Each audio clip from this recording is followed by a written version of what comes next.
Muy buenas tardes, sean bienvenidos al webinar La competitividad, una condición para el desarrollo regional y municipal, del programa de especialización en gestión regional y local, organizado por la Escuela de Posgrado de la Universidad Continental. Nuestro programa te brindará conocimientos y experiencia de gestión territorial y competencial para el desarrollo eficaz y eficiente del servicio público. Sabemos que tu aprendizaje es importante, por ello te invitamos a unirte a nuestro grupo de WhatsApp, donde estaremos compartiendo artículos de interés relacionados a tu carrera, tips del docente expositor para que lo apliques en tu trabajo y descuentos exclusivos relacionados al programa. Al finalizar el evento, les estaremos compartiendo el enlace para que seas parte de nuestro grupo de WhatsApp. Aprovecho para mencionar que el presente evento se está transmitiendo en vivo vía Zoom y a través de la cuenta de Facebook de la Escuela de Posgrado de la Universidad Continental y del diario Gestión. Les recuerdo que podrán acceder a la constancia de participación de este webinar respondiendo una breve encuesta al finalizar.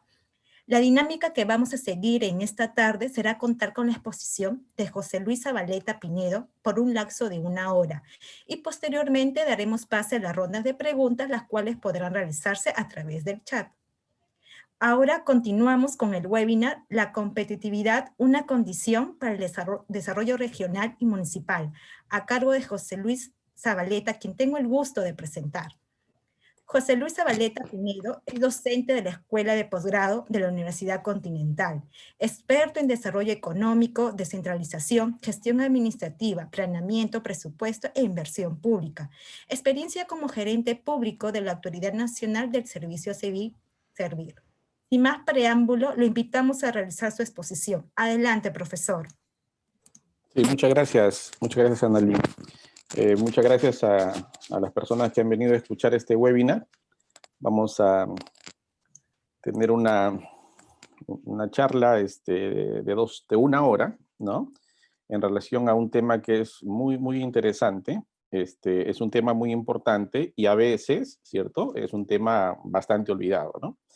Entonces creo yo que es un momento académico muy importante para recordarnos la importancia de ser competitivo si queremos en algún momento revertir nuestra situación de desarrollo, la situación de desarrollo que enfrenta nuestro país, ¿no? Y revertirlo a partir del desarrollo de los territorios, a partir del desarrollo de las regiones. Ese es un poco el contexto de esta presentación. Permítame, por favor, voy a compartir mi pantalla para comenzar con nuestra... a ver, un segundito, para mostrarles mis diapositivas. Ya. Annalyn, ¿me ayuda? ¿Si se puede ver mi pantalla o todavía? Sí se puede visualizar, profesor, solamente vamos a darle pantalla completa, por favor. Sí, a ver, un segundito. Excelente, profesor. Muy bien. Comenzamos entonces. A ver, quisiera comenzar esta charla, este pequeño seminario, partiendo del problema, ¿no? De la situación actual. Este es el problema. Esta diapositiva lo que trata de mostrar es la situación actual del país, ¿no? La situación actual del Perú, ¿cierto? En el cual venimos de un proceso muy largo de centralismo de Estado, ¿cierto? Venimos con un proceso muy largo de centralismo de Estado que tiene su origen en el propio virreinato, fíjense ustedes, ¿no? El centralismo de Estado no es un fenómeno nuevo en el Perú y por eso probablemente sea tan difícil de revertir.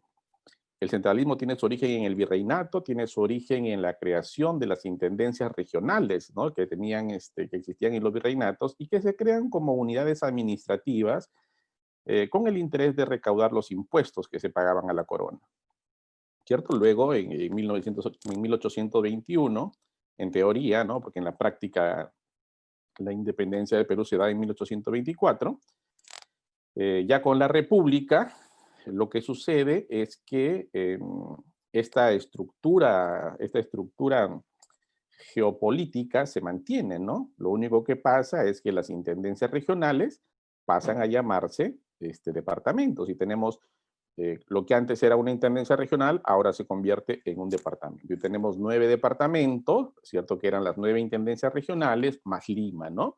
Y en donde se concentraba siempre el poder político y también el poder económico, siempre era en Lima. O sea, tenemos un antecedente de centralismo de Estado Ese antecedente lo arrastramos nosotros desde, vuelvo a repetir, desde la época del virreinato, y con la República prácticamente nada cambió. En adelante, lo único que sucedió, ¿cierto? Se mantiene Lima como centro de las decisiones políticas y,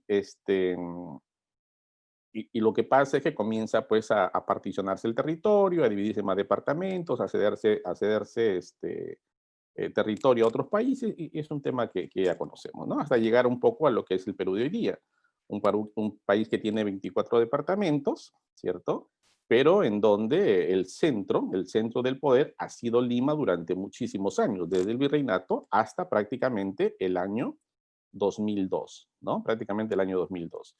En teoría, el año 2002. ¿Por qué? Porque en el 1 de enero del año 2003, ¿cierto? Comienza o entra en vigencia eh, los gobiernos regionales, ¿cierto? Después de un proceso democrático de elección de las autoridades regionales, de los presidentes regionales de aquel entonces, el 1 de enero se asumen funciones de estos presidentes regionales, en un esfuerzo por iniciar un proceso de descentralización.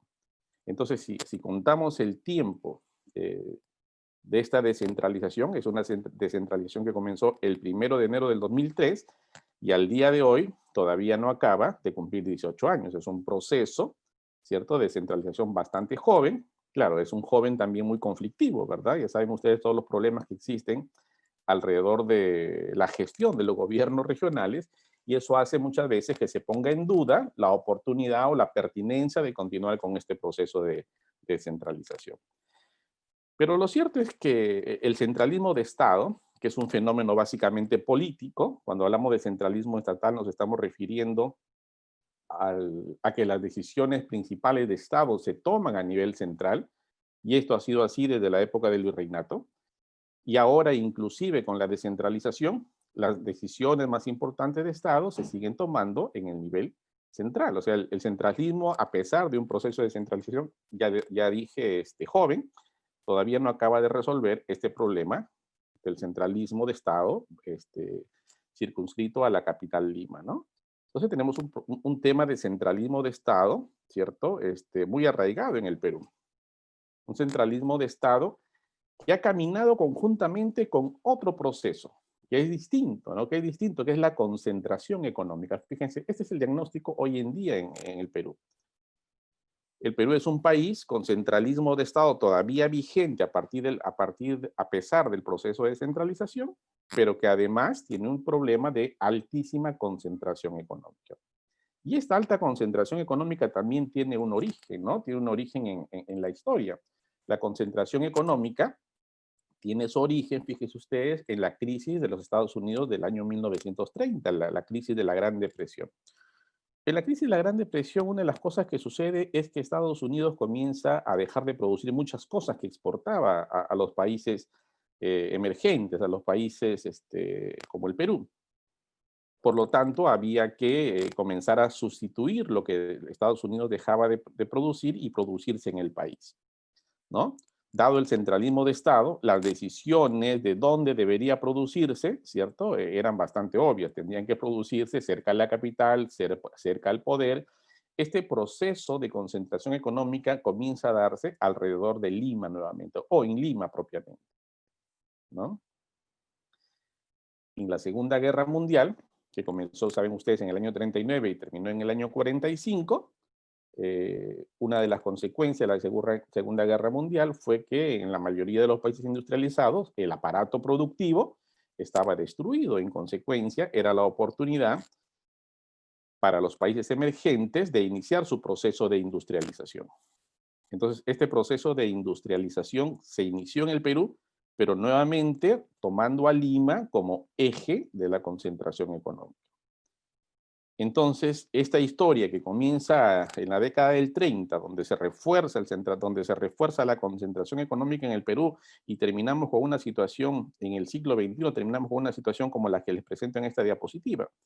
Una concentración donde Lima, o una situación en la cual Lima concentra las decisiones políticas, eso se llama centralismo de Estado, y una situación en la cual Lima concentra el mayor porcentaje de producción de la riqueza en el país. Miren, estos datos que les he puesto al lado son datos que todavía tienen vigencia, ¿no? Miren, En Lima, estamos hablando de Lima, ni siquiera Lima departamento, sino estamos hablando de Lima provincia, se produce casi el 50% de la riqueza del país, casi el 50% del PBI del país, ¿verdad? Pero además, ¿cierto? Si uno lo compara con qué cosa es Lima, Lima es apenas el 3% del territorio, ¿no? Pero en Lima también tenemos otro fenómeno adicional, que es el fenómeno de la migración, que hace que el 30% de casi 30 millones de peruanos, es decir, casi 10 millones de peruanos, vivan actualmente en Lima. Entonces tenemos un fenómeno de concentración económica, de concentración demográfica, de concentración del poder, tres fenómenos distintos, pero que se mezclan, ¿verdad? Que se mezclan en Lima para hacer de Lima, pues, el eje del desarrollo nacional. Pero es un eje de desarrollo nacional que tiene una consecuencia, o sea, el crecimiento de Lima, el empoderamiento que tiene Lima en este proceso, perjudica, ¿cierto?, en gran parte el desarrollo del resto del país. ¿Cuál es la consecuencia o cuál ha sido la consecuencia de todo este proceso que ya les expliqué? Viene desde el virreinato, es decir, tiene probablemente, si vamos a cumplir 200 años y la colonia duró más de 300 años, tiene probablemente 500 años de historia. ¿Sí? Tiene probablemente 500 años de historia este fenómeno de centralismo, que inicia, digamos, con el centralismo de Estado, ¿verdad? ¿Cuál es la consecuencia? El desarrollo desigual de los territorios y, por lo tanto, el desarrollo desigual de las personas. Esto es una consecuencia que no es poca cosa, ¿no? ¿Qué significa esto en términos, digamos, prácticos? Que lo vamos a ver un poquito más adelante. Significa, por ejemplo, que en Lima capital hay distritos que tienen un índice de desarrollo humano, por ejemplo, solamente por tomar un indicador, porque podríamos hacer la comparación con el índice de competitividad, podríamos hacer la comparación con el índice de felicidad, también hay otro índice, ¿no? Con los índices de pobreza, y en todo más o menos es la misma conclusión. Pero hablemos del de desarrollo humano. En Lima hay distritos en el cual el índice de desarrollo humano se parece, está muy cerca, ¿cierto?, a los índices de desarrollo humano que se tiene en países de los más ricos del mundo. La Molina, Lince, Miraflores, San Isidro son distritos, ¿cierto?, donde el índice de desarrollo humano es muy alto, muy parecido al índice de desarrollo humano de los países más ricos. Imagínense, ¿no? Eso no es poca cosa. Pero también, ¿cierto? Pero también en Lima, ya no en Lima, sino en el resto del país encontramos algunos distritos, ¿cierto? En el cual el índice de desarrollo humano se parece mucho, está muy cerca al índice de desarrollo humano de los países más pobres del mundo que están ubicados en el África, ¿verdad?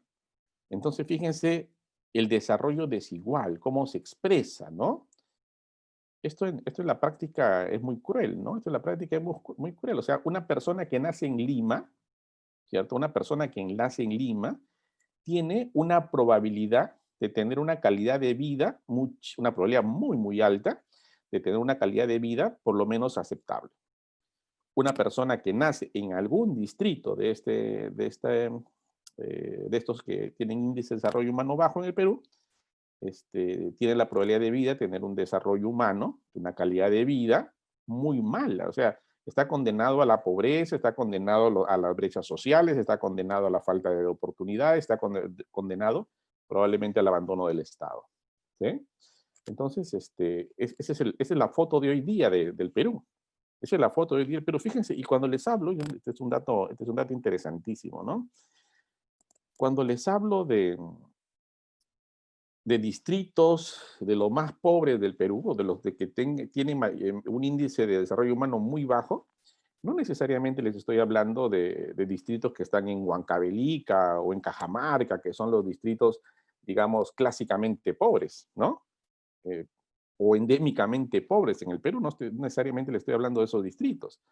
Miren, el departamento más desigual que existe en el país es el Departamento de la Libertad, donde su capital Trujillo, o el distrito de Trujillo, o el distrito de Víctor Larco, para ser más exacto, tiene un índice de desarrollo humano que se parece mucho a los de Lima. El distrito de Víctor Larco en Trujillo. No sé si alguno de los presentes vive en Trujillo, pero ahí les doy el dato para que tengan ustedes esa información. El distrito de Víctor Larco tiene un alto índice de desarrollo humano tan parecido a los distritos que les he mencionado en Lima. Sí, las presentaciones todavía no estoy cambiando, estoy haciendo un preámbulo de todo lo que voy a explicar a Juan Carlos, no te preocupes. Pero hay distritos en la misma Libertad, y hay un distrito que se llama Ongón, Chugay, hay varios, ¿cierto? Que están en el último puesto del índice de desarrollo humano del Perú. Si no es el último, es el penúltimo del Perú. O sea, en un territorio como la Libertad, ¿cierto? En donde encontramos un índice promedio bastante aceptable, un índice de desarrollo humano promedio bastante aceptable, tienes esa asimetría interior, ¿no? Donde existen distritos muy ricos o digamos de buen desarrollo humano y tienes distritos de los más deprimidos en el Perú. Complicado, ¿verdad? Entonces, esa es la foto del Perú de hoy. A eso yo le llamo el desarrollo desigual del territorio, ¿no? Que obviamente trae como consecuencia el desarrollo desigual de las personas. A ver, pasamos a la siguiente diapositiva, por favor. Creo que te saltaste una. No, ya, sigamos. Muy bien. ¿Y qué cosa se puede hacer en ese sentido, verdad? ¿Qué cosa está haciendo el Estado en ese sentido? Bueno, ustedes saben, existe una política de Estado, ¿no? La octava política de Estado que nos habla de descentralización política, descentralización económica, descentralización administrativa y, digamos, desarrolla cuál es el objetivo de esta política de Estado. Eso está interesante, ¿verdad? Tener una política de Estado. Pero fíjense, si uno analiza esta política de Estado, que ustedes pueden leer en esta diapositiva, si uno analiza con detalle esta política de Estado, lo que nos vamos a dar cuenta que lo que propone la política de Estado tiene que ver mucho con lo que en la diapositiva anterior hemos llamado centralismo de Estado.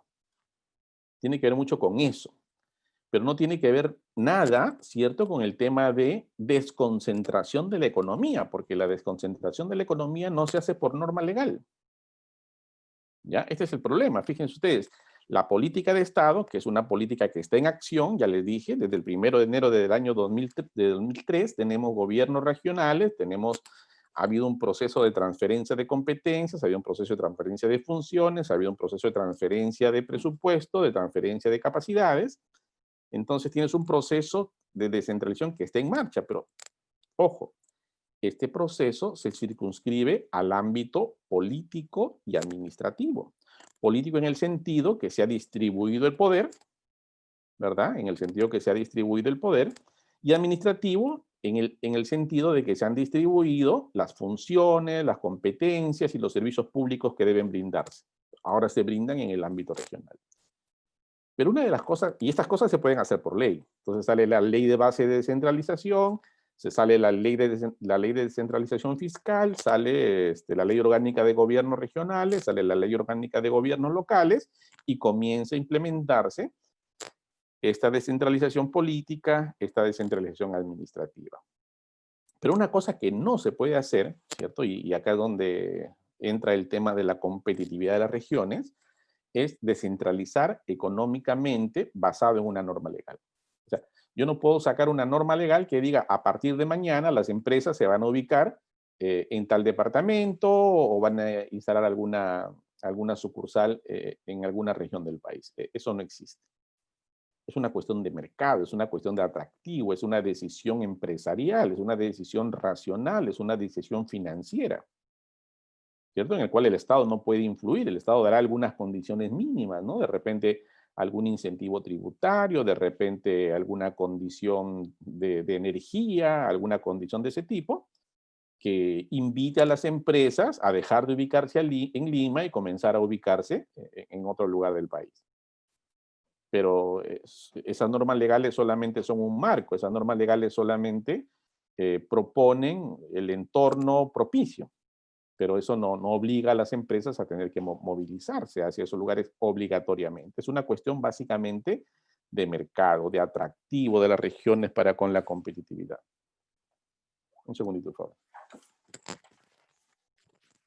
Entonces, el gran problema de la descentralización, está en el hecho de que es una descentralización que políticamente está avanzando con sus problemas, con sus dificultades, y parte de estas dificultades las vemos todos los domingos en la televisión, o muchos domingos en la televisión, pero esto de alguna manera se puede superar. Pero lo que es más difícil es lograr la descentralización económica, lo que en la diapositiva anterior hemos llamado concentración económica. ¿Cómo resolvemos el problema de la concentración económica? ¿Verdad? Y esto implica tener el desarrollo de un territorio, cualquiera en el país, no sé, puede ser Arequipa, puede ser La Libertad, puede ser Huancayo, Junín, ¿no? Podría ser Tacna, podría ser Loreto, un territorio que se vuelva atractivo, ¿cierto? Para que las empresas importantes del país y las empresas importantes del mundo vean como atractivo instalarse en esas locaciones, ¿no? Las condiciones para generar competitividad, ¿sí? La descentralización política, digamos, las normas legales nos ayuda a impulsarla. Pero la desconcentración económica, que es otro fenómeno, que tiene otro origen, como ya les he mencionado, es otro problema, que tiene que ver con construir territorios que sean atractivos para las empresas. Siguiente, por favor. Entonces, resumiendo lo que les acabo de decir, ¿de qué depende el éxito de esa descentralización? Para la primera parte, para combatir el centralismo de Estado, o sea, para lograr una descentralización estatal, la herramienta la tenemos, la política de Estado y todas las normas legales que les he mencionado. Y de alguna manera la cosa va avanzando. Pero para lo segundo, para la desconcentración económica, la pregunta es cómo lo logramos, ¿no? Y eso es lo que lo que vamos a hablar en el resto de nuestra presentación. ¿Cómo logramos esa desconcentración económica? ¿Cómo creamos territorios atractivos para desarrollar una actividad que sea competitiva y sostenible? ¿Sí? Porque si logramos hacer esto, descentralización estatal más desconcentración económica, el resultado va a ser inminentemente la mejora de la calidad de vida de las personas, de todas maneras. Pero para lo primero tenemos una política de Estado, tenemos leyes que lo impulsan. Para lo segundo, no tenemos nada. ¿Sí? Y ahí me refiero a que no tenemos nada concreto, nada acabado, pero es posible hacerlo. Es posible volver atractivo. Fíjense, la experiencia en el mundo nos dice que no necesariamente tiene que haber un solo territorio que sea atractivo para las empresas. ¿Por qué no otros territorios que... La libertad es un ejemplo interesante también, ¿verdad? La libertad se ha vuelto un destino interesante para empresas importantes en el mundo que trabajan en el mundo de la agroexportación. ¿Por qué? Porque están las condiciones para crear una industria competitiva agroindustrial. Se han dado las condiciones. ¿Y quién dio esas condiciones? Las dio el Estado. La dio el Estado regional, impulsado por el gobierno central, apoyado por el gobierno central, que permiten, por ejemplo, grandes proyectos de inversión como Chavimochi primera etapa, Chavimochi segunda etapa, Chavimochi tercera etapa, que crea una de las condiciones para la competitividad de las empresas o para las empresas que se instalen sean competitivas. Claro, pero hay más condiciones necesarias, ¿verdad? ¿Por qué venir hasta Lima a exportar su producto? ¿Por qué no exportarlo desde un puerto en la misma libertad?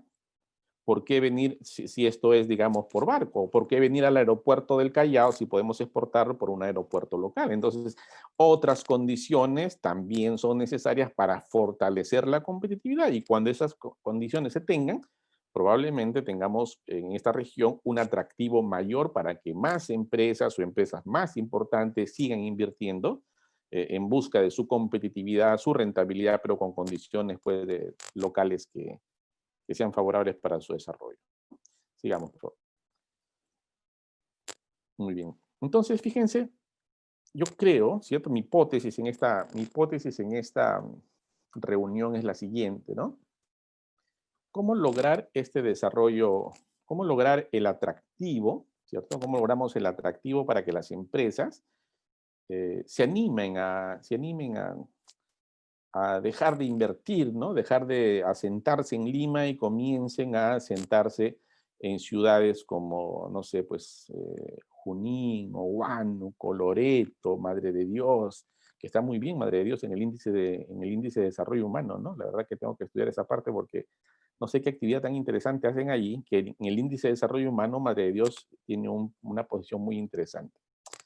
Entonces, eh, y la hipótesis en esta reunión es que se debe desarrollar en esos territorios, para volverlos atractivos, se debe desarrollar, digamos, todas las condiciones, el Estado regional, ¿cierto? Y local, y esta es agenda de los gobiernos regionales y esa agenda de las municipalidades del lugar, tienen que desarrollar todas las condiciones para que las empresas que se instalen ahí puedan ser competitivas, ¿no? Ya les dije el ejemplo de la agroindustria, pero hay otras condiciones, esas son condiciones mínimas, hay una serie mayor de condiciones que la que vamos a mirar en esta parte de la exposición.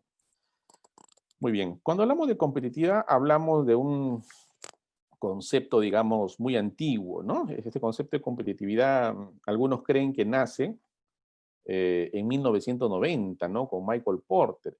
Pero en realidad, digamos, con otras palabras, con otra forma de decir, competitividad es un concepto que nace casi junto con la economía, ¿no? Y ya Adam Smith nos hablaba de competitividad, pero no con la palabra ventaja competitiva, si él nos hablaba de ventajas comparativas, ¿no? Adam Smith y David Ricardo, ¿cierto? David Ricardo, claro, 80 años después de Adam Smith, acuñan, ¿cierto?, la fuente de la riqueza o atribuyen la fuente de la riqueza de los países a sus ventajas comparativas, ¿no? ¿Y qué cosas son las ventajas comparativas? Las ventajas comparativas son su patrimonio natural, ¿no? Por ejemplo, el tener minerales, como en el caso nuestro, como en el caso del Perú. Es una ventaja comparativa, es una fuente de riqueza. Adam Smith y David Ricardo pensaban que los países que tenían esta riqueza natural tenían una fuente de ventaja, una ventaja comparativa, ¿no? Una ventaja mayor que el que no lo tiene. Eh, Otra fuente de ventaja no necesariamente son solamente los recursos naturales, el petróleo, el oro, la plata, el zinc, no solamente esto, sino inclusive es la posición geográfica de un país, ¿cierto? Panamá, por ejemplo. Panamá tiene una ventaja comparativa de estar ubicado en el lugar del mundo en el cual es posible hacer un canal que acorte el tránsito internacional de mercancías. O el propio Perú. El Perú tiene una ubicación geográfica estratégica, ¿verdad? Para poder tener un puerto, digamos que sea un hub mundial, bien administrado, bien puesto, un hub mundial. Entonces, la ventaja comparativa es todo esto, ¿no? Inclusive nuestro propio patrimonio histórico es una ventaja comparativa. ¿Cuántos países tienen Machu Picchu? ¿Cuántos países tienen una ciudad como el Cusco? Con las tradiciones, con los restos arqueológicos. Eso es ventaja comparativa también. Entonces, Adam Smith y David Ricardo pensaban que la fuente de ventaja de los países o la riqueza que estos países podían generar, ¿no?, o engendrar, ¿cierto?, dependía mucho de estas ventajas comparativas. Y la economía transcurrió con esa creencia durante muchísimos años, fíjense ustedes, ¿ah? Pero, ¿cierto? Era, digamos, relativamente cierto esto, ¿no? Tampoco, digamos que se equivocaron, pero era relativamente cierto. Sin embargo, en la década del 80 comienzan a haber digamos, algunas excepciones a esa regla, ¿no? Algunas excepciones muy interesantes a esa regla que hacen tambalear la vigencia de la teoría de la ventaja comparativa como fuente de riqueza. Excepciones como, por ejemplo, los países del Asia, ¿no? Ejemplo, Japón, ¿cierto? Japón era el productor más importante de artefactos eléctricos en la década del 80. Japón era el productor más importante de televisores en la década del 80. Japón era el productor más importante de tecnología de la década del 80. Y resulta que Japón, que había quedado destruido después de la Segunda Guerra Mundial, era un país que no tenía ninguna ventaja comparativa. Lo único que tenía era muchos japoneses y como es una isla, mucha agua. Pero no tenía gas, no tenía oro, no tenía plata y todo lo que producía, lo producía importando lo que necesitaba, ¿verdad?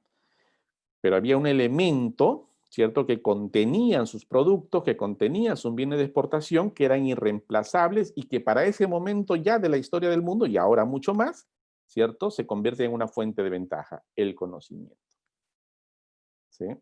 Pero en la década del 80, la realidad de Japón, la realidad de Taiwán, la realidad de Singapur, la realidad de estos países que comienzan a emerger después de la Segunda Guerra Mundial, Corea del Sur, era una realidad que comienza a escapar a este modelo de ventaja comparativa como fuente de riqueza, ¿no? Por eso es que el profesor Michael Porter emprende un trabajo de investigación con un grupo de académicos de la Universidad de Harvard por 10 países que en ese momento eran los más competitivos del mundo, ¿no? Y digamos, para la época, ahora nos va a parecer gracioso, pero para la época eran importantes algunas cosas, ¿no? Por ejemplo, estudian el mercado de las máquinas de escribir, ¿no? Es una cosa que ahora nos parece curioso, pero en esa época estudian el mercado de la máquina de escribir para descubrir en ese mercado y en otros cuál era la fuente de ventaja. Y parten de la idea de que la fuente de ventaja ya no era las ventajas comparativas, justamente por la realidad de esos países. No había bienes y solamente había, digamos, personas y sus conocimientos. Entonces, ¿cuál era la fuente de ventaja? Y a partir de este estudio es que se acuña un nuevo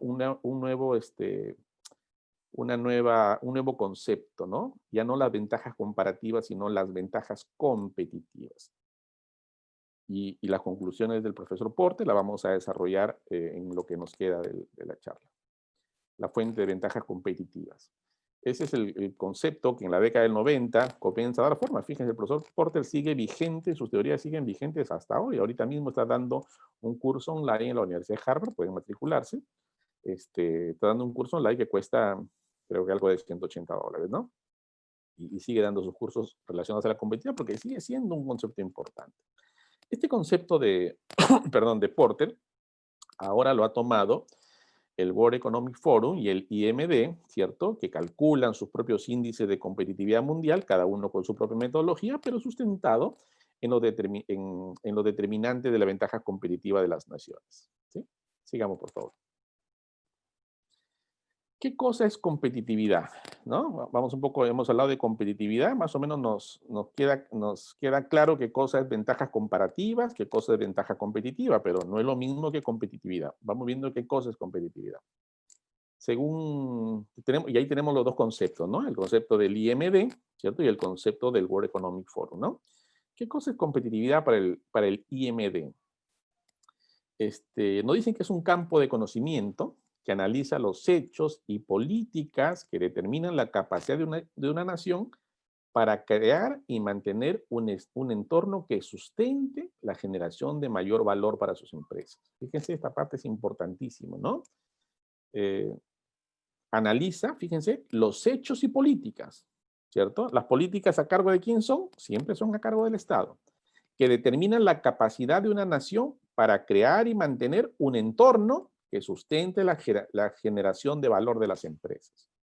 Es la capacidad, ¿cierto? Para el IMD es la capacidad que tiene un territorio, y no hablamos necesariamente de un país en su conjunto, porque es imposible pensar que un país es competitivo. Cuando uno dice Japón es competitivo, en realidad no es Japón, ¿cierto? De principio a fin. Es un territorio en Japón el competitivo en autos. O cuando decimos Estados Unidos es competitivo en tecnología, no es todo Estados Unidos competitivo en tecnología. Quien es competitivo en tecnología, ¿cierto? Es un territorio en los Estados Unidos, Silicon Valley. Y así. Si uno revisa los países más competitivos del mundo, se van a encontrar que todo el país íntegramente no es competitivo. Son territorios específicos que han desarrollado la capacidad para crear y mantener un entorno que sustente la creación de valor de las empresas. Por eso empresas, ¿no? Ahora que está de moda Zoom, por eso empresas como Zoom, ¿cierto? Desde la China el creador de Zoom desde la China, hace el esfuerzo por llegar a Silicon Valley para instalar su empresa Zoom en Silicon Valley. ¿Por qué no lo hizo en China? ¿Verdad? Porque en Silicon Valley tiene todas las condiciones para la creación de valor por parte de esa empresa. Técnicos de primera calidad, universidades de primera calidad, centros de investigación, centros de desarrollo, insumos necesarios, todo un clúster empresarial, todo un clúster económico que permite el fortalecimiento de la empresa principal o del rubro principal de los negocios. Eso se llama capacidad para crear un entorno que sustente la creación de valor. El World Economic Forum tiene otra visión de las cosas, define a la competitividad como el conjunto de instituciones. Fíjense, pero de todas maneras, ahí siempre va a estar presente el Estado, ¿no? Instituciones, políticas y factores que determinan el nivel de productividad de un país, ¿no? Y esta es otra perspectiva de la competitividad. Nos habla de todas las condiciones para la productividad, ¿verdad? Y la productividad se sustenta básicamente en el mundo de hoy a partir de la innovación. La pregunta que deberíamos hacernos ahí es, ¿en el Perú se hace innovación? ¿Se hace investigación y desarrollo? ¿Existe innovación? Hay un sistema funcional ahora en el Estado de la innovación, ¿verdad? Que está a cargo del CONCITEC. ¿Cómo va ese esfuerzo del Estado? Se ha reconocido la necesidad de incrementar la productividad, se ha reconocido, por lo tanto, la necesidad de hacer innovación en el Perú. ¿Y este esfuerzo cómo va? Bueno, les cuento, va en pañales, ¿verdad? Y ese esfuerzo ha comenzado, digamos, lamentablemente como siempre, centralista, ¿no? Pensando en la innovación en Lima, para la competitividad de Lima. ¿Y el resto de territorios? ¿Y el resto de territorios, no? Ahí está un poco las preguntas que tenemos que siempre que hacernos, ¿no? Porque el problema del Perú es un problema de desarrollo desigual, como lo hemos comentado. Adelante, por favor. ¿Qué cosa determina la competitividad? ¿No? Y esto, fíjense, acá digamos vamos a ver dos perspectivas, ¿no? La perspectiva macro y la perspectiva micro. ¿No? Vamos a ver dos perspectivas muy marcadas. Y parte de estas perspectivas tienen que ver, ¿cierto?, con agenda nacional de todas maneras, o sea, no le corresponde a los gobiernos regionales, no le corresponde a los gobiernos locales hacer alguna de estas cosas, es exclusivamente del gobierno nacional, pero otras, ¿cierto?, dadas las condiciones nacionales, les corresponde el desarrollo a cada región del territorio. A ver, para ir avanzando en esto, ¿no? ¿Qué cosa determina la competitividad? Miren, ahí abajito dice que la competitividad está determinada por la dotación de recursos naturales que puede tener un territorio, ¿no? Entonces, todavía, digamos, de alguna manera pensando en las ventajas comparativas, ¿no? En las ventajas comparativas como fuente de competitividad. Este es un tema, digamos, que ya Michael Porter nos ha dicho necesariamente, o sea, no es una fuente necesariamente de ventaja, ¿no? Pero ¿por qué yo insisto siempre en poner esto acá, ¿no? Insisto en ponerlo porque creo yo que es algo que hemos heredado y ¿por qué no hacer de esto una fuente de ventaja? ¿No? Claro, a ver, yo siempre que hablo de esto pongo un ejemplo muy sencillito para entenderlo, ¿no? A ver, yo puedo ser un joven, ¿cierto? Un joven que hereda una riqueza de sus padres y a partir de esa riqueza edifico una riqueza mayor, ¿cierto? O puedo ser un joven que no tuvo la suerte de heredar la riqueza de nadie y construye a partir de su propio esfuerzo su propia riqueza. La segunda es la historia de Japón, ¿no? La segunda es la historia de Japón. La primera, ¿por qué no puede ser la historia de aquellos que sí hemos heredado esa riqueza? ¿Por qué esa riqueza tiene que ser nociva en el desarrollo? ¿Cierto? Claro, lo que Michael Porter nos ha dicho con relación a esto es que inclusive le pone nombre a esto, ¿no? Le dice, es la maldición de los recursos naturales. Es como que el hecho de haber tenido esta riqueza natural y por lo tanto alguna fuente ¿no?, de generación de prosperidad, como la que nos ha pasado a nosotros en los últimos 25 años, ¿por qué el Perú está, digamos, en una posición macroeconómica relativamente interesante? ¿Por qué? ¿cierto? Porque somos productores importantes de minerales. Básicamente por eso, porque somos productores importantes de minerales. Y si no hubiéramos tenido minerales, ¿qué hubiéramos tenido que hacer? ¿Verdad? Entonces, tener los recursos naturales no necesariamente, como decía el profesor Porter, es una maldición. No necesariamente es una maldición, ¿no? Podríamos hacer lo que les comenté, ¿no? A partir de la riqueza heredada de mis padres, podría yo edificar una riqueza mayor. ¿Cómo hacemos que nuestros recursos naturales ¿no? Sumarle valor agregado para esto? ¿Ya? Es un poco la agenda de por qué deberíamos insistir también en los recursos naturales como una fuente de competitividad mundial o como una fuente de riqueza, ¿no? O de competitividad en los territorios, porque ¿dónde está la riqueza mineral? ¿Está en Lima? No está en Lima, ¿no? Está en Arequipa, está en Moquegua, está en Tacna, está en el Cusco, está en Tumbes, está en Arequipa, está en La Libertad. Fíjense, de manera distinta, está en todo el Perú. Por un lado es oro, por otro lado es plata, por otro lado multimetales, por otro lado es agroindustria, por otro lado es petróleo, por otro lado es gas, por otro lado es agua, por otro lado es forestal, por otro lado, otras cosas. ¿Dónde están los recursos? Están en todo el Perú. Entonces, no perdamos ese foco, ¿no? La competitividad, ¿por qué no puede estar sustentada en los recursos naturales, en nuestra ventaja comparativa? Sí puede estar, ¿no? Yo creo que sería una tarea más fácil, ¿no? Como al chico que hereda la riqueza, le sería más fácil crear riqueza que aquel chico que tiene que hacérsela solo, ¿no? Entonces, fíjense, ¿por qué no? ¿No? Pero tiene que haber condiciones, ¿no? Otro de los determinantes de la competitividad es la competitividad macro, ¿no? La competitividad macroeconómica. Y aquí, ¿cierto? Podemos mencionar a las políticas macroeconómicas. Y cuando hablamos de políticas macroeconómicas, en el cual tenemos 20, ¿no? Tenemos 20 políticas macroeconómicas, la nota que nos hemos sacado como país es 20, y no estoy exagerando. Fíjense, en el índice de competitividad mundial, ¿ya? El que publica el World Economic Forum todos los años, en el índice de competitividad mundial, bueno, Perú está más o menos a media tabla, ¿no? Está, digamos, entre los 120 países que están calculados ahí, Perú está como que en el puesto 60, por ahí, más o menos. A media tabla siempre está Perú, ¿no? Pero el índice de competitividad mundial se mide por varios pilares, ¿no? Varios pilares que miden la competitividad. Y un pilar es el pilar de la macroeconomía, ¿cierto? Que es una agenda del gobierno nacional. La macroeconomía no se hace en las regiones, no se hace en la municipalidad, la macroeconomía se hace en el gobierno central, ¿verdad? El Ministerio de Economía, el Banco Central de Reserva son los responsables de la macroeconomía del Perú. Y en este índice de competitividad mundial, el Perú tiene el primer puesto, ¿cierto? En este pilar de la competitividad, en la macroeconomía. Tiene el primer puesto del mundo. Claro, no está solo, por si acaso, ¿no? Lo comparten con 20 países que han hecho igualmente una buena tarea en macroeconomía. O sea, la macroeconomía del Perú es una macroeconomía muy bien calificada en el mundo, ¿no? Y así lo dice el índice de competitividad.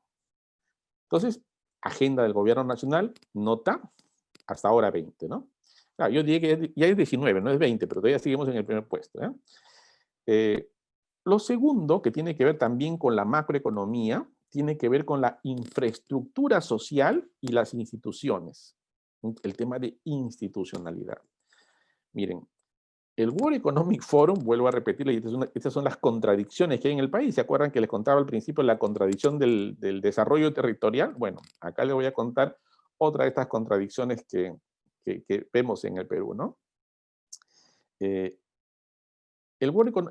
índice de competitividad del World Economic Forum tiene además del índice, perdón, del eje de la macroeconomía, otro eje que evalúa la institucionalidad del Perú, ¿no? La institucionalidad. Y la institucionalidad tiene que ver, digamos, con la calidad del Congreso de la República, con la calidad del Poder Ejecutivo, de las normas legales, de la justicia en el Perú, del respeto a las patentes, de la ejecución presupuestal de inversiones también, fíjense ustedes.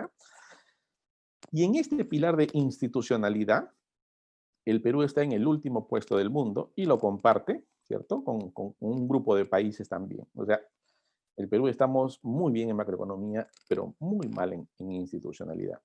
Y la institucionalidad sí es una labor compartida entre las entidades del gobierno nacional, ejecutivo, ¿cierto? Central, el legislativo, ¿no? Evaluado como está, y el Poder Judicial, evaluado como está. Miren, qué difícil o qué imposible, para ser exactos, qué imposible puede ser decir a las empresas que quiero crear las condiciones para que las empresas más competitivas del mundo vengan y si salen en el Perú, en algún territorio del Perú que no sea Lima. Si cuando tienen que enfrentarse a un juicio con proveedores, con clientes o con agentes de mercado, este juicio te va a demorar 30 años. Yo no exagero, ¿eh? Hay juicios que demoran 30 años en este país. Claro, en promedio son 10 años, pero hay juicios que demoran 30 años. Pero 10 años también es una eternidad. O sea, justicia lenta no es justicia, ¿no? Justicia que no llega no es justicia. Ese es un poco el problema de la institucionalidad en el ámbito de la justicia.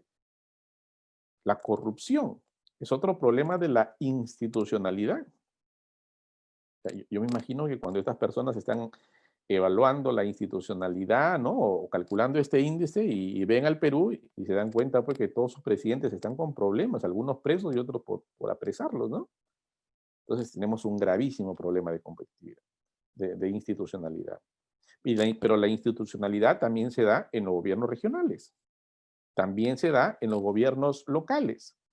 La institucionalidad no es patrimonio de Lima, la institucionalidad está en todo el Perú.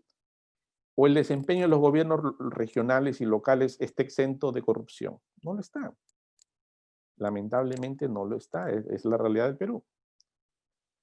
Infraestructura tiene que ver, ¿no? Con puertos, con aeropuertos, con todas esas cosas que son necesarias, pero además con infraestructura social, ¿no? ¿Qué cosa es infraestructura social? Personas, ciudadanos bien nutridos, ciudadanos capacitados, ciudadanos que se inserten a un mercado, que sean capaces de insertarse a un mercado laboral exigente.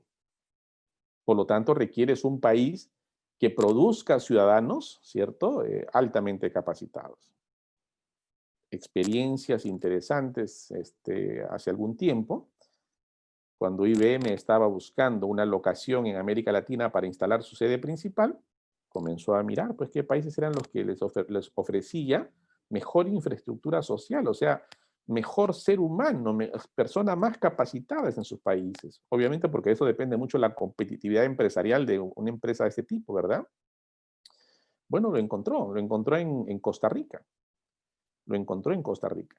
Claro, y uno va a Costa Rica y tú ves, por ejemplo, los resultados de las pruebas PISA, que están muy bien ubicados en los resultados de las pruebas PISA, te das cuenta quién es el, no sé, el MBA, digamos, número 1 en América Latina, y vas a ver que es el INCAE de Costa Rica y es el número 1 imbatible de hace 20 años. Entonces tienes un capital social, ¿cierto? Que va a apalancar el desarrollo de cualquier empresa de, de talla mundial, de competitividad mundial. La competitividad de las empresas lo hacen las personas, ¿tá? No sus edificios, no sus máquinas, lo hacen las personas. ¿Cómo producimos en los territorios este capital social? Hay una agenda, ¿verdad? Hay una agenda, ¿no? En Huancavelica, el 50% de los niños menores de 5 años están desnutridos, están condenados a nunca tener, pues, personas que se desarrollen, por lo menos desarrollen su inteligencia de manera adecuada, ¿no? Para poder, digamos, desarrollar una destreza en el trabajo apropiada. Estamos condenados ahí. Pero fíjense, salimos del determinante macroeconómico y entramos a los determinantes microeconómicos, ¿no? Y aquí hay responsabilidad compartida. Y esto ya es microeconomía, ¿no? Ya es microeconomía. Hablamos ya de mercados, hablamos ya de territorios más pequeños, hablamos ya de una región, hablamos ya de una ciudad, hablamos ya de un distrito o de una provincia. Estamos hablando de ese nivel de análisis. Calidad de ambiente nacional de negocio, ¿no? A ver, en estos territorios, en esta parte microeconómica, tenemos un ambiente de negocios apropiado, a ver, partiendo por la inseguridad ciudadana. Qué miedo venirse de un país como Alemania e invertir en una ciudad en el cual sabemos que el índice de criminalidad ha tocado al 70% de las personas, ¿no? Difícil, es una decisión empresarial, bueno, no es difícil, es una decisión empresarial muy fácil, ahí no voy, ¿no? El ambiente de negocios es también esto, es seguridad, también es seguridad. ¿Y eso es agenda de quién? Claro, de la Policía Nacional, pero también es agenda, ¿cierto?, de las autoridades locales, de las autoridades del territorio. Fíjese, lo que estamos hablando acá, en general, es que existan las condiciones que inviten, ¿cierto?, que animen a las empresas nacionales o extranjeras a crear riqueza en ese territorio. Claro, y fíjense que los recursos naturales son una gran palanca, ¿no? Si soy rico en recursos naturales, claro, va a ser mucho más fácil de animar, aún cuando existan algunas condiciones adversas. Es más fácil, ¿verdad? Pero no toda la riqueza, y se las he demostrado con los primeros ejemplos, no toda la riqueza se genera a partir de los recursos naturales. Hay riquezas que se generan a partir del conocimiento. Entonces requiere otras condiciones, ¿cierto?, para animar a las empresas a instalarse en esos territorios.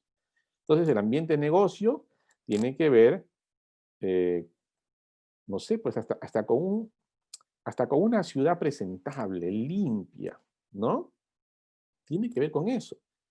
Tiene que ver también, pues, con el hecho de que existan clientes, proveedores, mercados, ¿no? Tiene que ver con eso. Otro elemento de la competitividad es el desarrollo de los clústeres, ¿no? ¿Qué cosa es un clúster? Es un conglomerado de empresas, ¿cierto? Donde existe una empresa principal, y las empresas secundarias que están alrededor, ¿no? Por ejemplo, Gamarra. Gamarra es un clúster textil, donde la actividad principal es la confección de prendas de vestir. Pero existe alrededor de Gamarra aquel que produce la tela, aquel que produce los botones, que produce los cierres, que produce el estampado, que produce el diseño, que produce de todo lo que necesita esta empresa principal para ser competitiva. La característica de un clúster es la proximidad geográfica de todos ellos. Eso es lo que encuentra Zoom en Silicon Valley, que alrededor de la empresa principal, que es el desarrollo de software, tienes todos los componentes geográficamente cercanos, pero no solamente que existen, sino que además tienen una competitividad mundial en el caso de Silicon Valley, ¿no? Entonces, ¿cómo desarrollas clústeres, no? ¿Cómo desarrollas clústeres empresariales, no? A ver, por ejemplo, ¿cómo desarrollamos un clúster del cuero y calzado en la zona del Porvenir en La Libertad, ¿no? Es un caso muy conocido, digamos, un caso de estudio muy conocido, el clúster empresarial de La Libertad. Bueno, resulta que este clúster empresarial nunca se dio, nunca se dieron las condiciones, y lo que tenemos ahorita, que simplemente es una actividad económica ahora de sobrevivencia, porque las empresas chinas se apoderaron del mercado de zapatos en el mundo, y muy pocos productores quedan respecto a los que eran en 1970 o 1980. Pero la idea es cómo apoyamos como Estado a que se desarrollen los clústeres empresariales, ¿verdad? Y los clústeres empresariales no se desarrollan por decreto regional, no se desarrollan por ordenanza regional, no se desarrollan por ordenanza municipal. Se desarrollan porque existen las condiciones para que la empresa principal y las empresas satélite, ¿cierto?, se instalen y se desarrollen. Y otro tercer elemento es la competitividad microeconómica. Tiene que ver con la sofisticación de las estrategias de competencia en las empresas. Eso sí es agenda básicamente de las empresas, ¿no? O sea, las empresas mismas también tienen su responsabilidad en la competitividad, ¿verdad? Lo que Michael Porter descubrió hace muchos años, ya en 1990, es que las empresas más competitivas del mundo eran empresas que competían ya no solamente con productos de costo bajo, sino tenían algún atributo que los diferenciaba. el diseño, la marca, la moda, no sé, ¿no? Una cosa así como que, a ver, ¿por qué las personas que tienen algún medio económico, a la hora de elegir un teléfono, siempre o casi siempre van a preferir elegir un iPhone? ¿Por qué? Es básicamente por su diferenciación de marca, ¿no? Para un, digamos, consumidor sencillo y poco diestro de un teléfono celular, daría lo mismo consumir cualquiera, ¿no? Hasta una cosa muy básica, ¿no? Sin embargo, ¿por qué elegimos? Por la diferenciación de la marca, ¿no? Por el estatus, ¿no? Más allá de por la propia tecnología, hay una diferenciación que tiene que ver con estatus. Eso tiene que ver con la sofisticación de las empresas, de las estrategias de la empresa. Cómo creas una imagen de marca que haga que las personas, cada vez que lo compren, se sientan bien, se sientan mejor, ¿verdad? Tiene que ver con estrategia empresarial. Entonces, estos son los determinantes de la competitividad. Agenda diversa, ¿no? Agenda del gobierno nacional, agenda del gobierno nacional que lo comparte con los gobiernos subnacionales, agenda regional y local y agenda empresarial. Varios actores son los responsables de la competitividad. No todo es el Estado, no todas son las empresas. Pero lo que sí tiene que suceder es que el Estado tiene que dar las condiciones mínimas para el desarrollo. Hubiera sido posible tener el desarrollo agroindustrial que se tiene en el norte sin Chavimochic. ¿De quién era responsabilidad tener Chavimochic? Era responsabilidad definitivamente del gobierno regional, ¿no? ¿Cierto? Muy bien, sigamos, avancemos diapositivas. Entonces, hablemos ahora de competitividad regional, ¿no? Estamos bajando del concepto grande de competitividad a hablar ahora sobre competitividad regional. En realidad, este concepto, hay varios, ¿no? Varios conceptos, no es un concepto único. Ya en todos los países del mundo se está hablando de competitividad regional, inclusive en el Perú, vamos a ver alguna estadística. Sin embargo, los conceptos, todavía no hay un concepto uniforme de ello. La siguiente, por favor. Por ejemplo, en México, el Instituto Mexicano de Competitividad define, fíjate, es una definición así muy, muy al grano, ¿cierto? Define como la competitividad como la capacidad de atraer y de retener inversión y talento. Competitividad regional, ojo, ellos están definiendo la competitividad regional como la capacidad de atraer y retener inversiones y talento. En otras palabras, este proceso de migración que siempre, ¿no?, observamos, detenido, ¿no? En Chile, ¿cierto?, el Instituto de Planificación o el Ministerio de Planificación define la competitividad regional como una referencia al potencial que tiene una economía regional respecto a recursos estratégicos que condicionan su desempeño en un escenario global dominante. Puede ser personas muy capacitadas, pueden ser recursos naturales, ¿cierto?, importantes en el comercio mundial, pueden ser varias cosas, ¿no? En Colombia se define como la capacidad de una economía local para aumentar su producción con tasas de crecimiento altas, logrando bienestar para la población. Esta definición también es muy importante porque esta definición es lo que nos está diciendo de que asocia al concepto de competitividad, asocia lo que nosotros conocemos como crecimiento sostenido, sostener el crecimiento.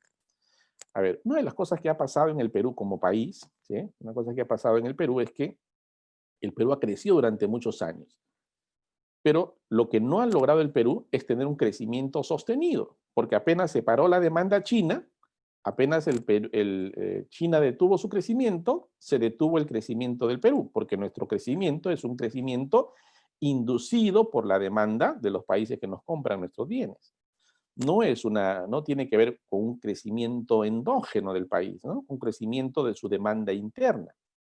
Entonces, lo que nos dice acá, ¿cierto?, es justamente lo contrario. Nos dice que es la capacidad de una economía de aumentar su producción con tasas de crecimiento altas y sostenidas. Invita al hecho de que exista crecimiento local, un crecimiento a partir de una demanda local. Está bien las exportaciones, perfecto, no hacen nada daño, ¿cierto? Pero lo importante es tener un crecimiento endógeno, un crecimiento propio. Una cosa como la China, ¿no? La China crece Porque los chinos tienen más plata, porque los chinos se han convertido muchos en clase media y demandan como clase media muchos bienes y servicios que crea pues este círculo virtuoso que hacen que ellos produzcan y para producir tienen que demandarle al mundo porque ellos no tienen todo lo que se requiere para producir. ¿No? Interesante. Sigamos, por favor. Porter, ¿no? Para terminar ya con el concepto de competitividad regional, Porter nos habla de competitividad como país, ¿no? Pero ese mismo razonamiento de Porter es totalmente aplicable para las regiones. ¿No? Porter nos dice que la ventaja competitiva de un país es su capacidad para atraer a empresas locales o extranjeras y utilizarlas como plataforma para llevar a cabo sus actividades. Capacidad de atraer empresas. Fíjense, quedémonos con eso en esta charla. La capacidad de atraer empresas. Claro, Porter dice al país, ¿no? Pero ya les dije, el país, no todo el país es competitivo, no todos los territorios son competitivos. Algunos de los países, de los territorios en los países que son ricos son competitivos. Ese razonamiento vale para las regiones. Entonces podríamos decir que la ventaja competitiva de una región es la capacidad de atraer a lo México, ¿no? A lo México, la capacidad de atraer a empresas locales y extranjeras para utilizarlas como plataforma de llevar a cabo sus actividades. Capacidad de atraer empresas. Avancemos, por favor. Miren, estos son los resultados. Ya ahora que conocemos el índice de competitividad, les quería mostrar aquí, basado en ese concepto, se construye en el Perú el índice de competitividad.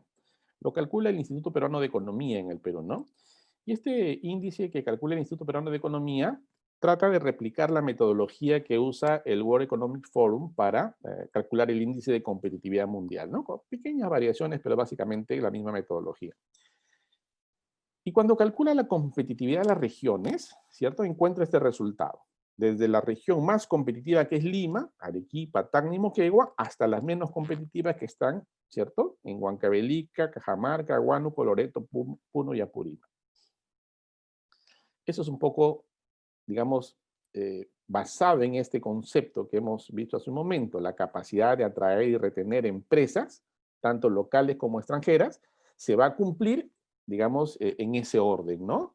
En Lima probablemente con mucha probabilidad, en Arequipa también, pero en Cajamarca y en Huancavelica es muy probable que ninguna empresa sea, digamos, esté muy animada en invertir en esos territorios porque no hay las condiciones pues, para esto, ¿no? No hay las condiciones para poder instalar una empresa competitiva o una empresa internacional o local que pretenda ser competitiva. No hay las condiciones de esos territorios. ¿Cómo construimos las condiciones para esos territorios?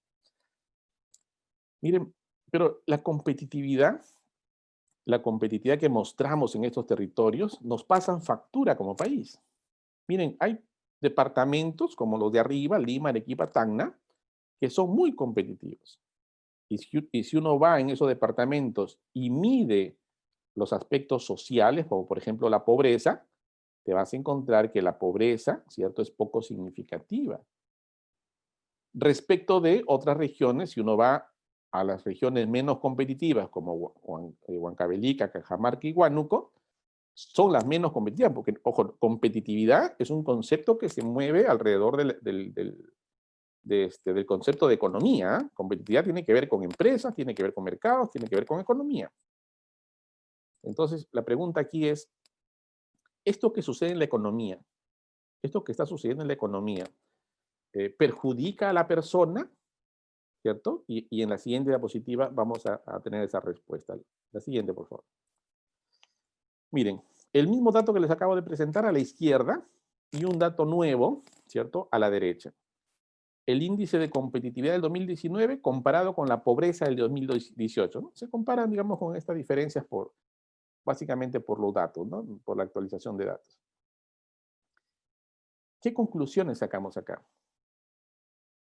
Como dice ahí, ¿no? Estos resultados nos indican que existe una relación directa, ¿no? Más bien inversa, ¿no? Inversa entre competitividad y desarrollo, en este caso, entre competitividad y pobreza, una relación inversa entre competitividad y pobreza. De las 8 regiones menos competitivas del país, 7 son también las más pobres. O sea, si tú tienes un problema de competitividad, vas a tener un problema de pobreza. Eso es lo que está diciendo acá.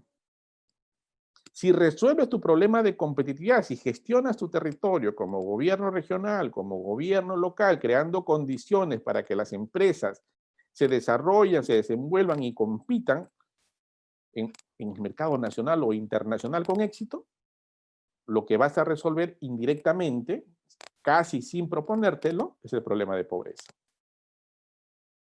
¿No? Es una relación muy estrecha. Hay una, como decimos los economistas, hay una correlación entre estas dos variables.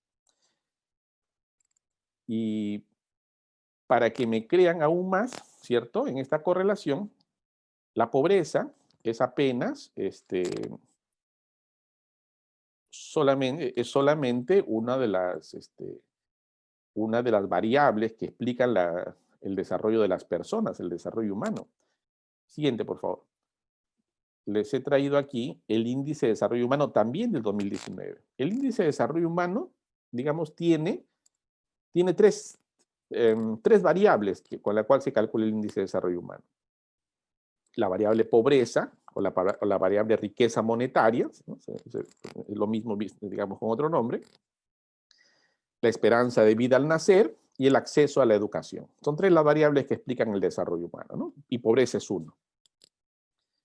Entonces, si a esa comparación que hemos hecho hace un minuto le ponemos al lado, lamentablemente por tamaño de la diapositiva no pude ponerlo al lado, porque hubiera sido muy rico ponerlo al lado, si le ponemos al lado el índice de desarrollo humano, vamos a darnos cuenta, y seguramente ustedes se acordarán de quién estaban arriba y quién estaban abajo. Fíjense, Lima, Moquegua, Arequipa, que son los que eran más competitivos, menos pobres y además, ¿cierto?, tienen el mayor desarrollo humano en el país. Lima, Moquegua y Arequipa. ¿Y quiénes tienen el más bajo desarrollo humano en el país? Aquellos que eran menos competitivos, pero también más pobres. Huancavelica, Purímac, Amazonas y Cajamarca. Entonces, todo aquí, ¿cierto?, está altamente correlacionado. Competitividad, pobreza, desarrollo humano. Todo está conectado. Entonces, profesor, ¿por dónde empezamos, no? Fíjense, ¿por dónde empezamos? Y esa es una buena pregunta. Deberíamos empezar, ¿cierto?, por la economía. Deberíamos empezar por la economía. Porque lo único que nos va a permitir el desarrollo económico y luego el desarrollo humano es el crecimiento. Fíjense, ¿por qué? Y esto es fácil de verlo porque lo hemos experimentado como país. ¿Qué ha pasado en el Perú? ¿Por qué tenemos un mayor desarrollo que hace muchos años? No he traído acá la estadística de desarrollo humano del Perú, pero el Perú ha crecido en desarrollo humano sosteniblemente durante la última década también, conjuntamente con el crecimiento económico. ¿Por qué? Porque el crecimiento genera los recursos, ¿cierto? El crecimiento es eso, son recursos, es riqueza, es dinero. El crecimiento genera los recursos para el desarrollo. Y el desarrollo económico crea las condiciones para el desarrollo humano. Todo está conectado de esa manera. Entonces, ese es el reto, ¿no? ¿Cómo hacemos? Fíjese, ese es el reto entre regiones. Y debería ser una competencia voraz ahí, ¿no? Debería ser una competencia voraz por quién captura, ¿cierto?, mayor cantidad de empresas, empresarios, talento humano para su territorio. Debería ser una lucha ahí.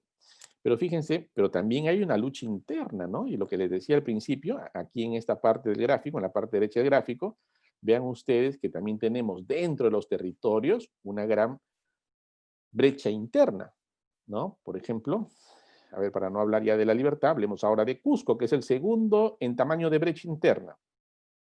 El Cusco urbano tiene un índice de desarrollo humano de 0.60 y algo, y el Cusco rural de 0.3. O sea, no es lo mismo nacer en Cusco capital que nacer en algún distrito alejado de Cusco capital, un distrito rural. La probabilidad de desarrollo humano en ambos casos es muy grande. Mientras que Cusco capital probablemente tenga una posición privilegiada, Cusco rural, las personas que viven en Cusco rural están condenadas desde el día que nacen. Complicado, ¿no? Sigamos, y con esto ya vamos terminando. Y entonces, vamos a la siguiente, por favor. Vamos a la siguiente. Ya está. ¿Qué podemos hacer, ¿no? Con todo esto? Fíjense, hay agenda del gobierno nacional que estaba en la diapositiva anterior, pero ya lo he venido comentando, agenda del gobierno nacional, pero hay una agenda que tenemos que hacer en las regiones. Fíjense, la ley de, ya les comenté, ¿no? La ley de base de descentralización, la ley de descentralización fiscal, la ley orgánica de gobierno regional, la ley orgánica de municipalidades, nos da competencias, nos da funciones, nos propone responsabilidades con el desarrollo. ¿Cómo podemos lograr? A ver, por acá alguien me está mandando un mensaje que no estoy leyendo. Un segundito.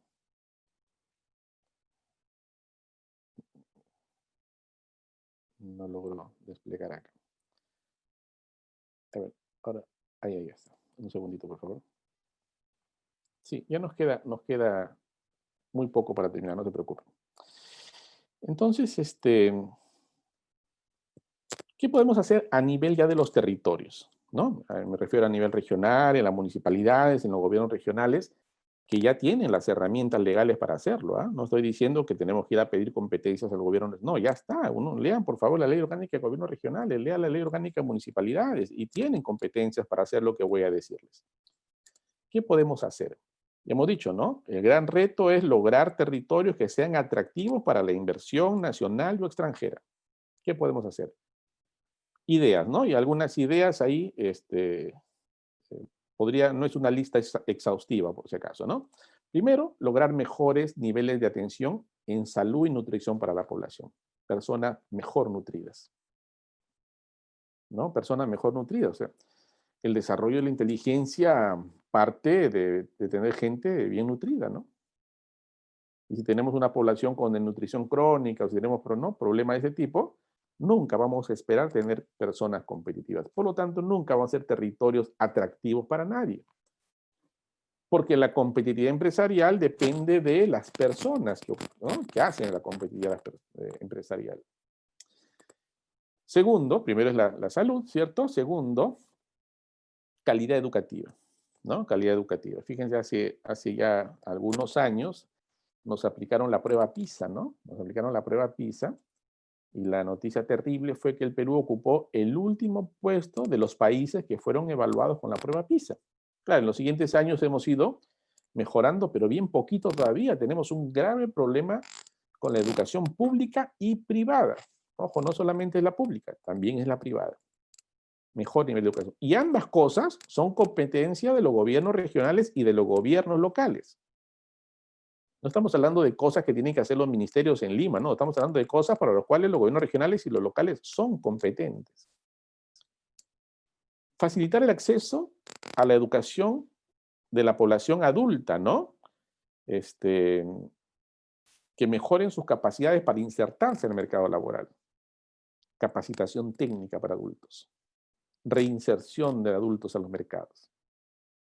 Es algo que digamos, se hace en el gobierno nacional, pero no es algo que por lo menos yo vea o haya visto que se hace en los gobiernos subnacionales, ¿verdad? Implementar políticas que fortalezcan la competitividad microeconómica, como por ejemplo, ¿qué? Fortalecer el desarrollo del capital social. ¿Quién es el capital social? Las personas que viven en el territorio, los empresarios, las organizaciones civiles, las personas que representan a los colegios profesionales. Ese es el capital social. Ahí empieza un poco la discusión del desarrollo. Ahí empieza poniéndonos de acuerdo, por ejemplo, en algo tan básico, ¿no? ¿Cuál es la visión que tiene mi territorio con el desarrollo? Eso lo hace el capital social, tiene que haber un consenso de la sociedad.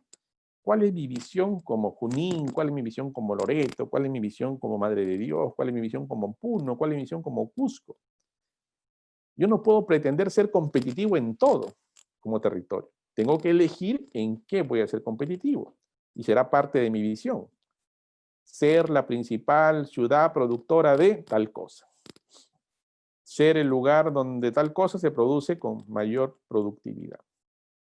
Claro, es una visión solamente económica de la competitividad, ¿no? La visión tiene que ser un poco más compleja que eso, ¿no?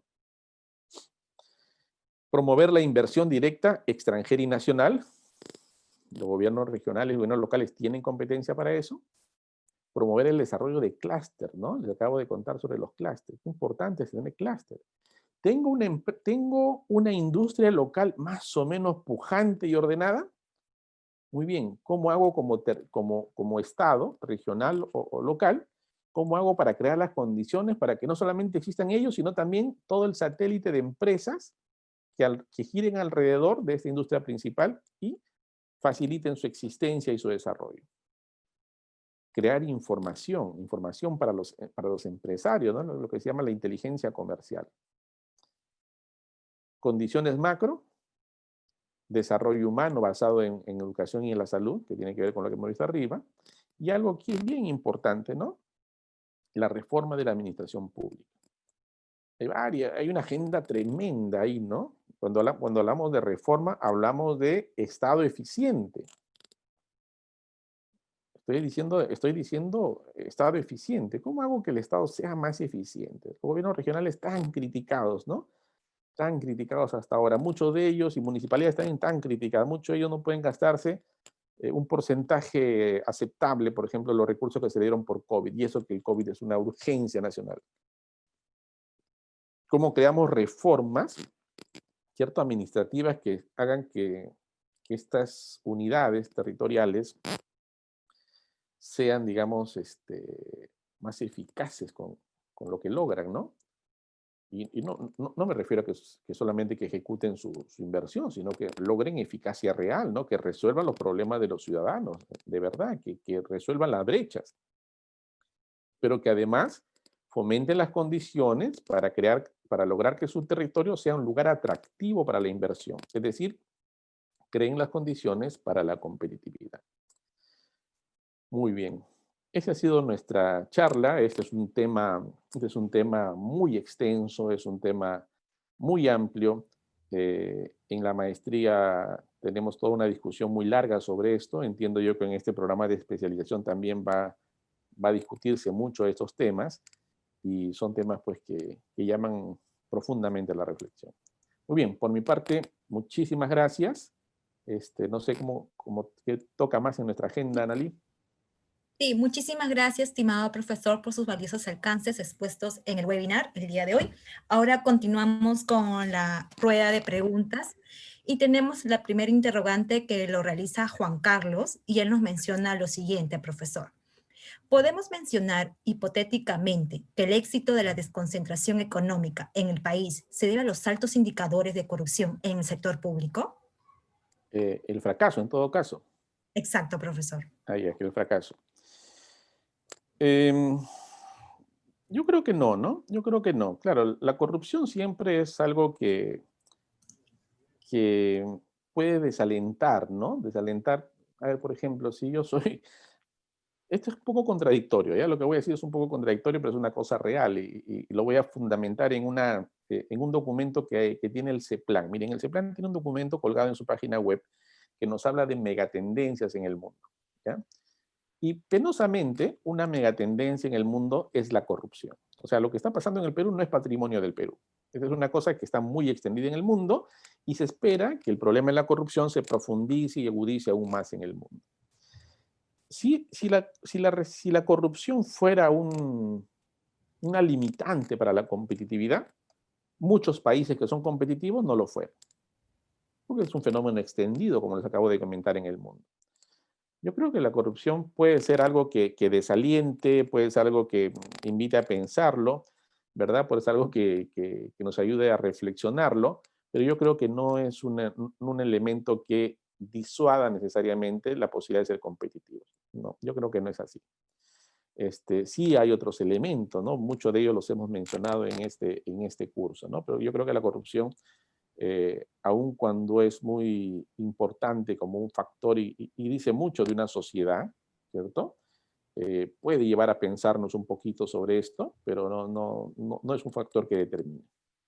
Sí, esta sería mi respuesta. Muchísimas gracias, profesor. Y tenemos otra consulta.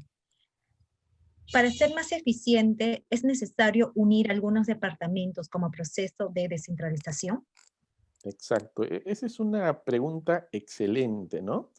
Claro, está fuera del alcance de este tema, pero sí podría responderle, ¿no? A ver, un ámbito de la descentralización es la regionalización. Ese es un ámbito, ¿no? El ámbito de la descentralización es la regionalización. Es más, es, digamos, un elemento de la descentralización, regionalizar. Regionalizar implica repensar la distribución geográfica del Perú, repensarlo, ¿no? Y el proceso de descentralización en el Perú está detenido justamente por eso. Miren, en la Constitución está la llave. ¿Qué nos dice la Constitución? Que la regionalización se hace a partir de la unión, ¿cierto?, de dos unidades geográficas departamentales. Por lo menos dos unidades geográficas departamentales. Podrían ser tres, podrían ser más, ¿no? Pero una de las cosas que hemos visto en el Perú, y esta historia creo es del año 2008, en el cual se sometió a referéndum la unión de casi el 70% de los territorios en el Perú, y la respuesta de todos unánimemente fue no.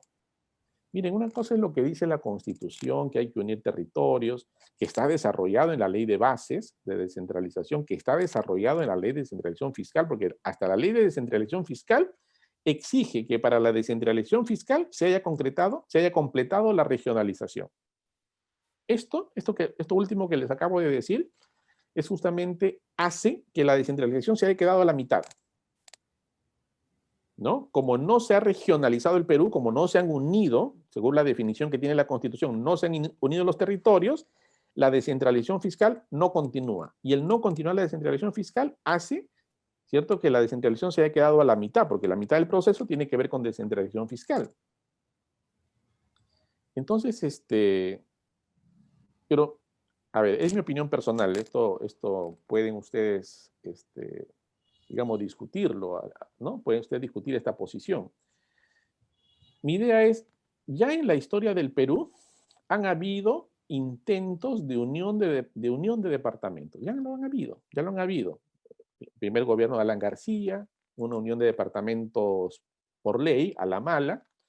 El único gobierno del presidente Toledo, también un intento de regionalización, referéndum, voto popular, ¿cierto? Que dijeron en todos los casos no.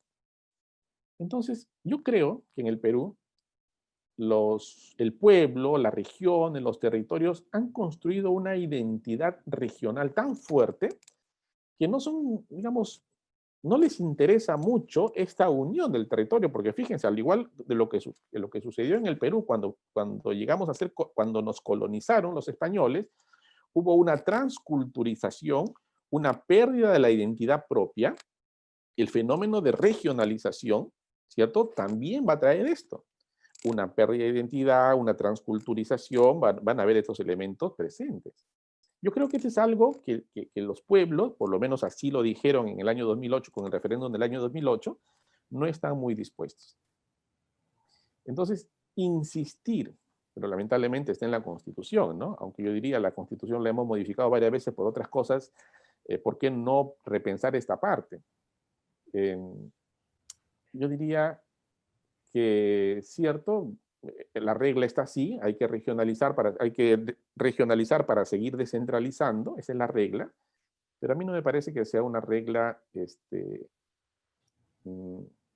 no debería romperse. Yo creo que es una regla que debería romperse para que el proceso avance, porque si hemos dado la potestad de la regionalización al ciudadano, porque para eso es el referéndum, si hemos dado esa potestad al ciudadano, tenemos que entender el sentido del ciudadano.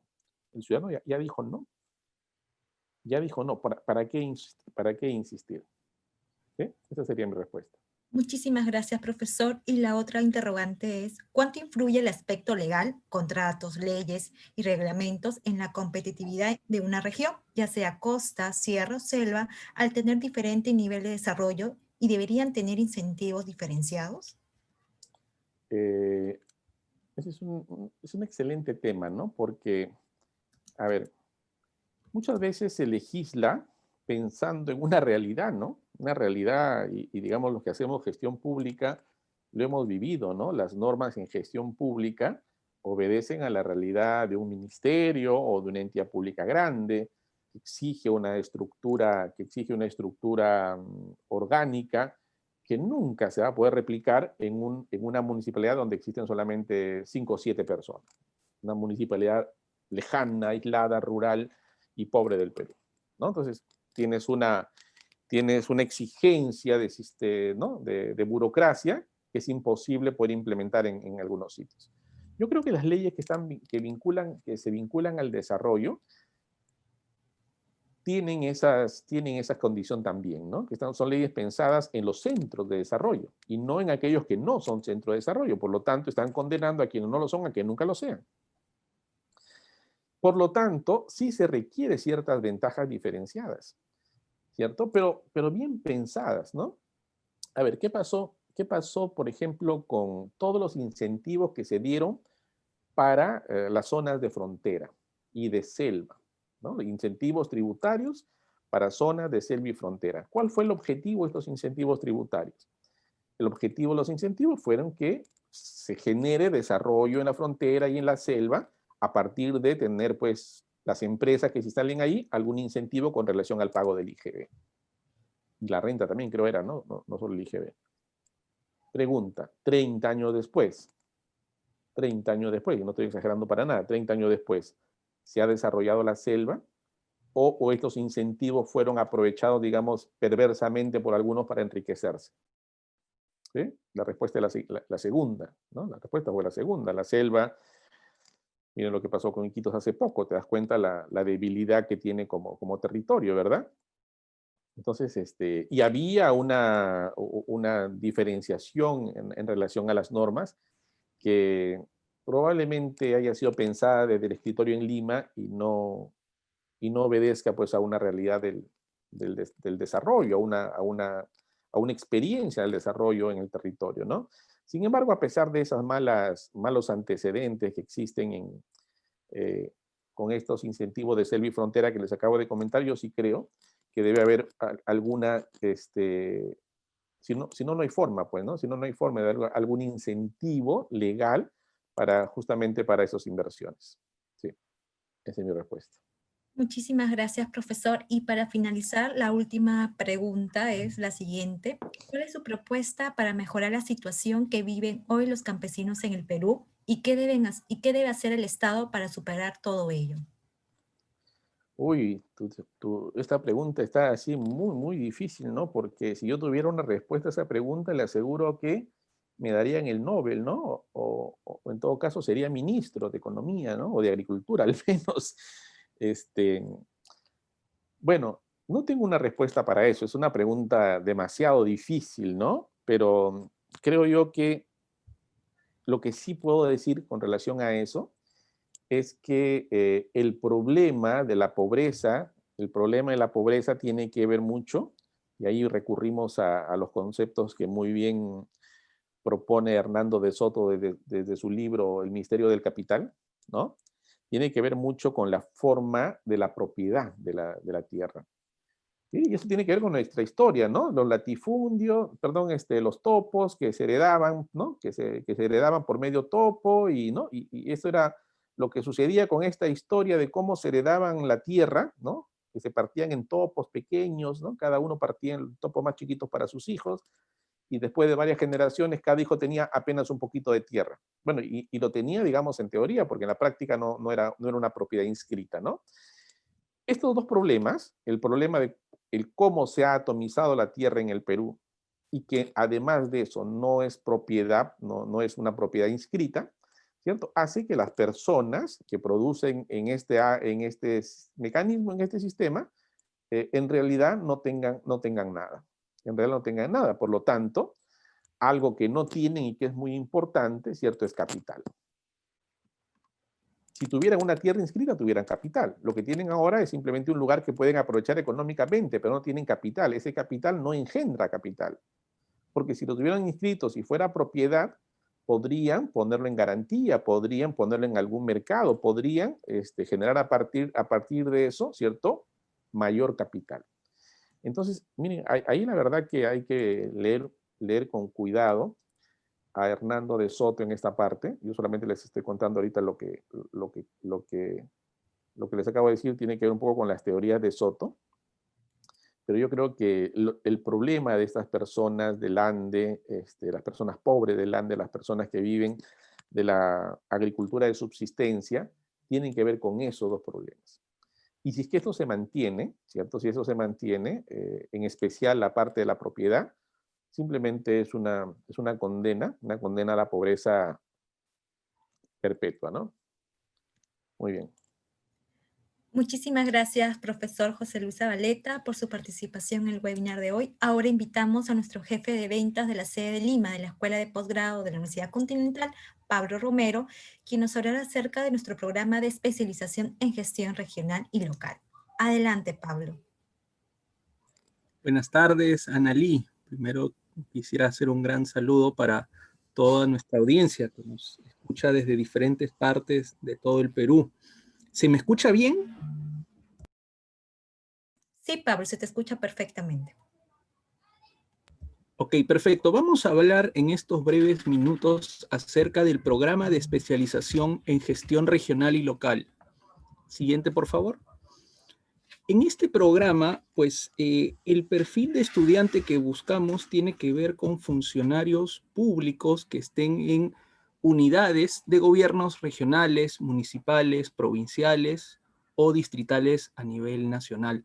También con aquellos servidores que estén en el gobierno nacional, pero en constante interacción con los gobiernos regionales y locales, evidentemente para potenciar esas relaciones de las que hablaba el profesor José Luis.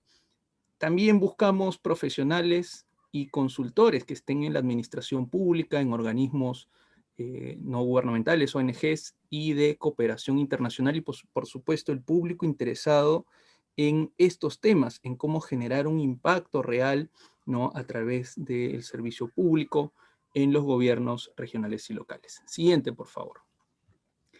¿Cuáles son las ventajas diferenciales respecto a otros programas que seguramente pues, pueden haber? Primero está la metodología.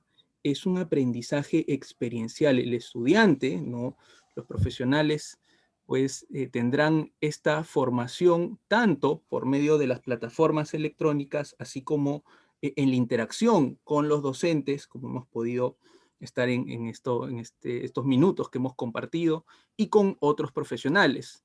El segundo punto diferencial tiene que ver con el plan de estudios completo, ¿no? Las materias más relevantes, hemos pues compartido brevemente temas importantísimos y que evidentemente estos planes son diseñados por especialistas.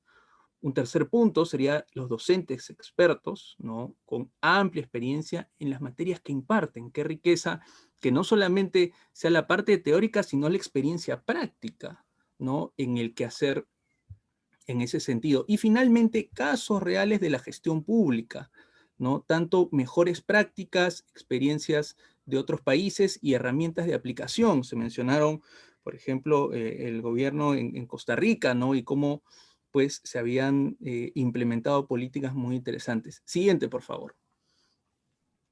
El grado académico que se recibe es el de especialista en gestión regional y local, a nombre de la Escuela de Posgrado de la Universidad Continental. Asimismo, al acreditar las 128 horas lectivas, es decir, los primeros módulos, se recibe de manera progresiva el diploma como especialista en gestión pública descentralizada. Es una certificación progresiva, ¿no? Primero a las 128 horas, la de gestión pública descentralizada, y luego de las 160 horas, que es el número total de horas de estudio, la que se menciona al inicio, especialista en gestión regional y local. Asimismo, si lo deseara con algunas condiciones adicionales, se puede obtener el diploma en sistemas administrativos, así como el diploma en gestión del desarrollo territorial. Siguiente, por favor. El plan de estudios contempla materias como las que vemos, y qué importante, ¿no?, que unen la parte económica como la parte social, dos ejes fundamentales que el profesor José Luis nos decía estaban tan íntimamente relacionados, ¿no?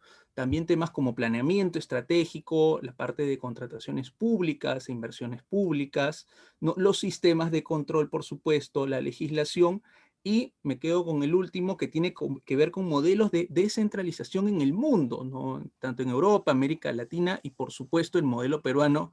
Qué importante conocer la historia de qué cosas sí funcionaron, ¿no? Y se hablaba de algunos gobiernos anteriores y qué cosa, pues, cuál es la situación actual, ¿no? Como mencioné, el programa tiene 160 horas lectivas. Adelante, por favor. Y bueno, vemos la plana docente del profesor José Luis, pues hemos disfrutado con esta presentación que nos hizo, ¿no? Amplia experiencia como gerente público, así como gerente general del Gobierno Regional de la Libertad. El profesor Marcelo Sedamanos, que tiene experiencia como gerente general de Servir y como secretario general del Ministerio de Producción. Gustavo Guerra García como consultor internacional en importantes instituciones multilaterales como el BID o la CAF. Siguiente, por favor. Solange Pérez como jefe del órgano de control institucional del Fondo Nacional Pesquero. El profesor Jaime Sobrados, director de nuestra escuela de posgrado, con amplísima experiencia en la gestión pública, así como grados académicos de alto nivel. El profesor Johnny Sass Fries, que ha sido consultor y coordinador del programa de descentralización de la Defensoría del Pueblo. El profesor César Poggi, subgerente regional de Administración y Finanzas del Gobierno Regional de la Municipalidad de Lima. Siguiente, por favor. Anthony Moreno, consultor de la PCM. El profesor Sandro Hernández, ex director técnico normativo del OCE, y el profesor Jorge Rodríguez, con experiencia como gerente de desarrollo corporativo de la Municipalidad de San Isidro, ¿no? Como los principales docentes de este programa de especialización. Siguiente, por favor. Bueno, algunas cifras de nuestra experiencia como escuela. Más de 135,000 alumnos, ¿no? Y egresados de los programas, 9 exministros de Estado que han pasado por nuestras aulas, 22 ediciones de la maestría en negocios, MBA, 64 ediciones de la maestría en gerencia pública, 208 ediciones del programa de especialización en contrataciones del Estado y finalmente 134 ediciones de otras maestrías. Siguiente. Muy bien, entonces los invitamos a participar, a preguntar, a averiguar más sobre este programa de especialización en gestión regional y local, donde tocaremos temas tan importantes como el que nos compartió el día de hoy el profesor José Luis Zabaleta y con otros destacados docentes. Entonces, para mayor información pueden contactarse al número que ven en pantalla, así como a través de los medios electrónicos de la Escuela de Posgrado de la Universidad Continental. Muchas gracias. Muchas gracias, Pablo, por la información. Estimados participantes, estamos compartiendo en el chat el enlace para el llenado de la encuesta, la cual estará disponible solo el día de hoy. Una vez completada, podrán acceder a la constancia digital. Recordarles que la constancia saldrá con los nombres y apellidos ingresados en la encuesta y serán remitidos a sus correos en un plazo de 30 días posterior al evento. Asimismo, los invitamos a ser parte de nuestro grupo de WhatsApp, donde podrán acceder a artículos, tips del docente y descuentos exclusivos. Estamos compartiendo también en el chat. Y para mayor información del programa de especialización en gestión regional y local, ingresen al enlace. Estimado profesor José Luis Zabaleta, lo invito a dar sus últimas palabras para finalizar el evento. Muy bien. Nada, simplemente agradecerles a todos ustedes la deferencia de haber escuchado esta breve disertación y bueno, ahora habrá tiempo de seguir conversando de estos temas y otros en este programa de especialización. Muchas gracias. Gracias a todos. Muchísimas gracias a usted, estimado profesor. De esta manera damos por concluido nuestro webinar, La competitividad, una condición para el desarrollo regional y municipal. Agradecemos la participación de nuestro ponente José Luis Zabaleta y a todos ustedes que nos han seguido conectados por este Zoom y las redes sociales. De parte de la Escuela de Posgrado de la Universidad Continental, les agradecemos su participación. Muchas gracias.